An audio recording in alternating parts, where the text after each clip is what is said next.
Bien-aimé, je te salue dans le beau et précieux nom de notre Seigneur Jésus. Nous sommes là pour nos instants méditation, n'est-ce pas? Prions le Seigneur. Seigneur, nous voulons célébrer ton nom, nous voulons te salmodier. Nous venons reconnaître que tu es Dieu et tu n'as pas ton pareil. Sans toi, nous ne sommes rien, sans toi, nous ne pouvons rien faire. Père, pour ce jour, tu as encore une parole, une portion de ton écriture à nous enseigner. Alors dispose nos cœurs, ouvre notre intelligence spirituelle, ouvre notre entendement afin que nous puissions recevoir de toi. Saint-Esprit, merveilleux Esprit, Esprit de Jésus-Christ, Esprit de sagesse, Esprit de révélation, Esprit de grâce, Esprit du Très-Haut, viens remplir nos vies de la présence de Dieu et revêt-nous de puissance. Pendant que nous écoutons la parole, que la parole, conformément à Psaume 107, verset 20, puisse guérir. Papa, oui, envoie ta parole et qu'elle guérisse.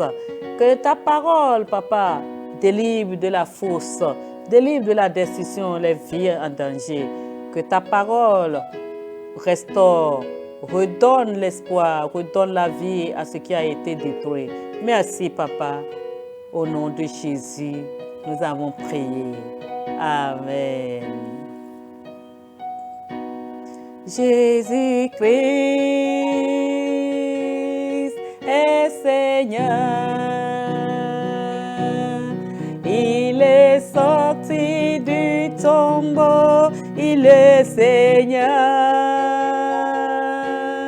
Tout genou fléchira, toute langue confessera que Jésus est Seigneur. Il est Seigneur, Jésus-Christ, oh Jésus est Seigneur. Amen. Il est sorti du tombeau, il est Seigneur. Alléluia. Tout genou fléchira, toute langue confessera que Jésus est Seigneur. Il est Seigneur, Jésus-Christ, oh Jésus est Seigneur. Amen. Il est sorti du tombeau, il est Seigneur. Alléluia. Tout genou fléchira, toute langue confessera que Jésus est Seigneur. Oui, Jésus, nous déclarons ta Seigneurie, nous déclarons ta majesté, nous déclarons ta suprématie, nous déclarons que tu es roi, tu es le roi des rois, tu es Seigneur, le Seigneur des seigneurs. À toi soit la gloire, nous t'élevons plus haut. Reçois notre adoration comme ton parfum de bonne odeur. Merci Jésus. Au nom de Jésus, nous avons adoré. Amen. Bien-aimé, pour cette méditation, je te propose le thème « Tu peux dominer ». Oui, tu peux dominer. Et pour aujourd'hui, nous sommes dans le cas d'Esther. Tel que nos patriarches ont eu à dominer, je veux te dire que tu peux aussi dominer. Tu peux dominer car le même Dieu qui les avait fait dominer est encore là pour toi. Si dans le cas de Mardochée, il a pu dominer Josué, il a dominé même pour la prise de Jéricho, mais il a dominé, il a fait entrer les enfants d'Israël dans la terre promise. Si même à Jéricho, il a pu dominer, si dans la prise d'Aï, même après un premier échec, parce qu'il y avait un interdit, il a pu dominer et il a conquis Aï. C'est que, bien-aimé, toi aussi, tu peux dominer. Aujourd'hui, le cas que nous allons voir, que nous allons sur lequel nous allons méditer est celui d'Esther. Esther, voilà cette orpheline. Je l'aime bien, j'aime bien l'histoire d'Esther. Et l'histoire d'Esther regorge en fait de beaucoup de leçons. Quand nous voyons que Esther est le choix de Dieu, nous pouvons voir ici aujourd'hui que Esther a dominé. Esther donc est cette jeune orpheline. Nous pouvons lire cela dans Esther chapitre 2. Verset 5, à partir du verset 5, où il est écrit: dans la citadelle ou dans la ville de Suse, il y a un homme, un juif nommé, appelé Mardoché. Il est fils de Yaïr, de la famille de Chiméi et de Kish, et il appartient à la tribu de Benjamin. Il fait partie de ceux que Nebuchadnezzar, roi de Babylone, a déportés de Jérusalem, en même temps que Jéconia, roi de Juda. Mardoché a adopté sa cousine Adassa, appelée aussi Esther. En effet, la jeune fille n'a plus ni père ni mère et depuis leur mort, Mardoché s'en occupe. Elle a un corps magnifique, nous dit la version Parole de vie, et elle est agréable à regarder. On fait connaître partout l'ordre et la décision du roi. De quoi il s'agit?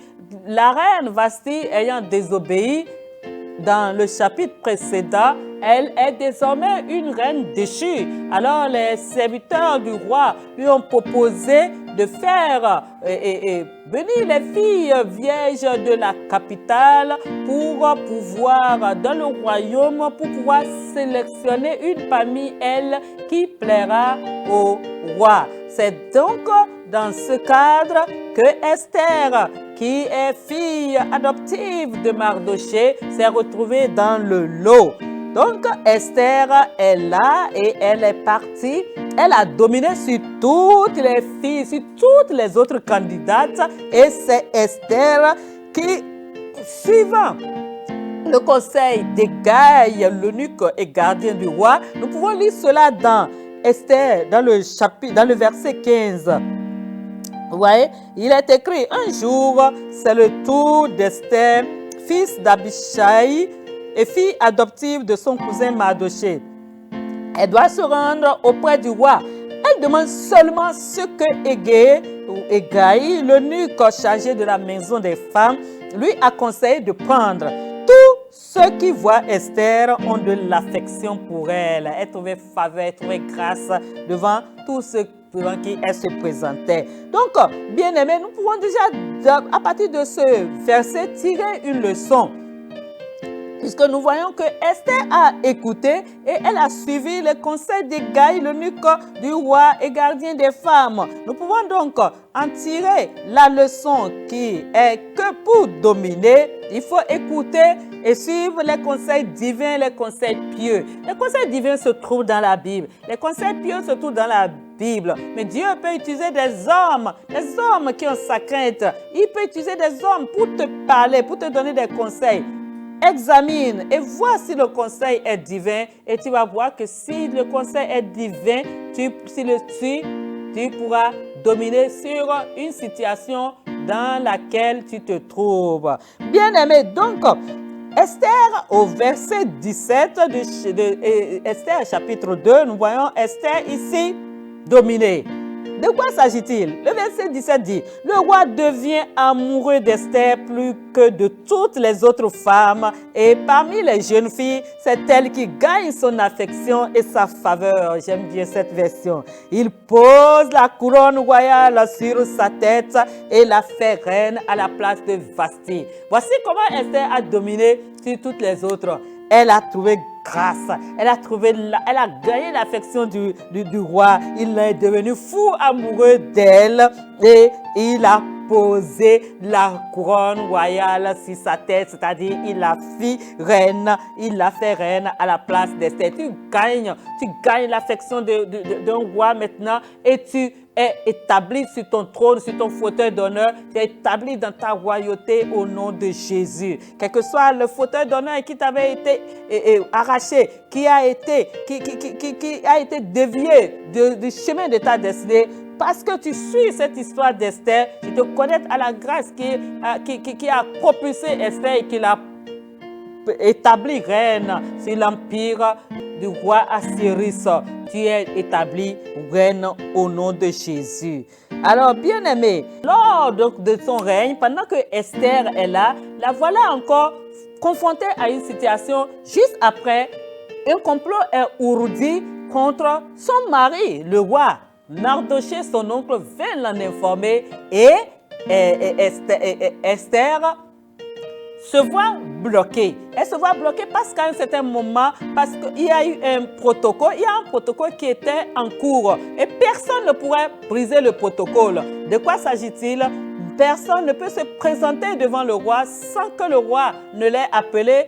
Et même si tu te présentais, il faut que le roi, une fois que tu es devant le roi, te tende son sceptre d'or. Alors, le complot ourdi contre les Juifs, cette fois-ci, le complot ourdi contre le roi a été dénoncé Esther et Esther a pu dénoncer cela facilement. Mais le complot ourdi par Haman contre le peuple juif, Esther était bloquée, elle était butée et elle ne pouvait se présenter. Alors Mardochée lui a dit, attention, tu dois dominer sur cette situation Esther, parce que si toi tu ne le fais, le secours viendra aux Juifs d'ailleurs, et toi et ta maison, la maison de ton père, vous périrez. Car qui sait si ce n'est pas pour une situation comme celle-ci que Dieu t'a établi reine de l'empire, sur l'empire babylonien. Esther alors a réfléchi et elle a fait décréter un jeûne. Elle a dit, priez pour moi.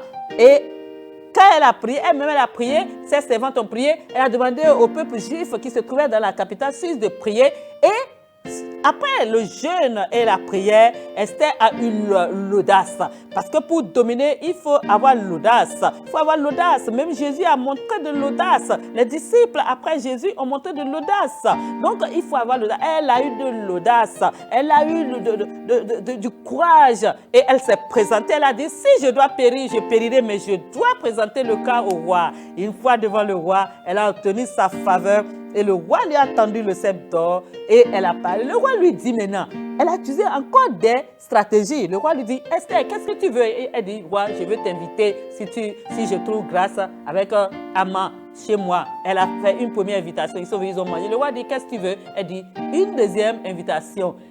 Bien-aimé, pour dominer, il faut user de stratégie. Elle a donc usé de stratégie et c'est suite à la deuxième invitation que Esther a exposé son problème et là, le complot contre les Juifs du royaume de l'Empire babylonien a été dénoncé et c'est comme ça que Haman qui devait détruire a été détruit. Haman qui devait détruire Mardochée a été doublement détruit parce qu'il devait détruire Mardochée et même tout le peuple juif. Il a pris la place des Juifs.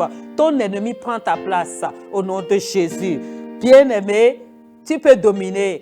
À l'instar d'Esther, tu as vu les stratégies que Esther a utilisées. Toi-même, tu peux dominer. Mais toi, pour dominer, tu as besoin d'avoir Jésus-Christ dans ta vie. Tu ne l'as pas encore. Je t'exhorte à l'accepter. Tu peux dire après moi si tu es sincère et tu le veux. Père, je viens à toi tel que je suis. Pardonne-moi mes péchés. Je reconnais que je suis pécheur.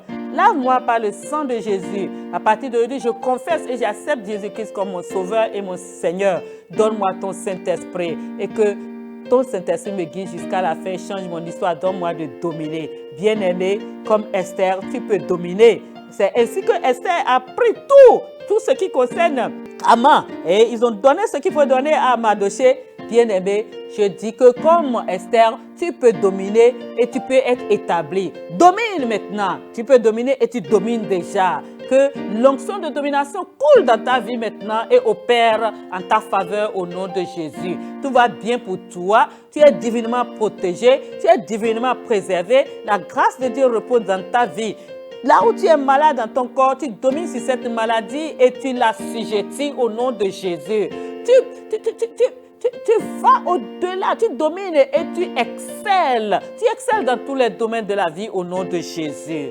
Tu vas bien, tu es couvert par le sang de Jésus. Tu domines et ceux qui te dominaient maintenant, tu domines sur eux maintenant au nom de Jésus. Tout va bien pour toi, tu es béni. Au nom de Jésus, nous avons prié. Amen.